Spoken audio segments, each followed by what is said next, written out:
আজকে আপনি হঠাৎ করে কোর্টে আসলেন কেন, কি কারণে? আমরা স্টুডেন্ট ফ্রন্টের পক্ষ থেকে আনিস খানের ন্যায় বিচারের দাবিতে আমতা থানা অভিযান করেছিলাম প্রায় বছর তিনেক আগে। তো হঠাৎ করে খবর পেলাম আমি শেখ সাবির রহমান, আমার নামে নাকি ওয়ারেন্ট বেরিয়েছে।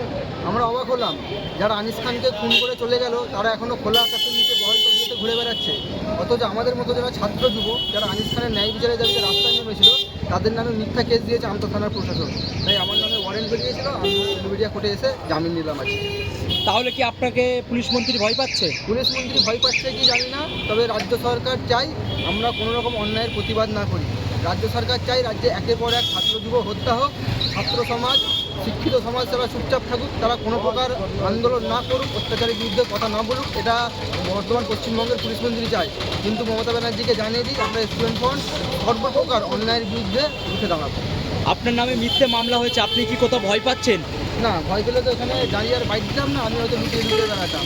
ভয় পাবার কোনো জায়গা নেই। আমরা ইন্ডিয়ান সেকুলার ফ্রন্ট, আমরা স্টুডেন্ট ফ্রন্ট আপোষহীন লড়াই নেমেছি। আমরা আজীবন আপোষহীন লড়াই চালিয়ে যাব এই স্বৈরাচার সরকারের বিরুদ্ধে। আপনার নাম এবং আপনি কি পদে আছেন? আমার নাম শেখ সাবির রহমান, সাধারণ সম্পাদক স্টুডেন্ট ফ্রন্ট পশ্চিমবঙ্গ রাজ্য কমিটি।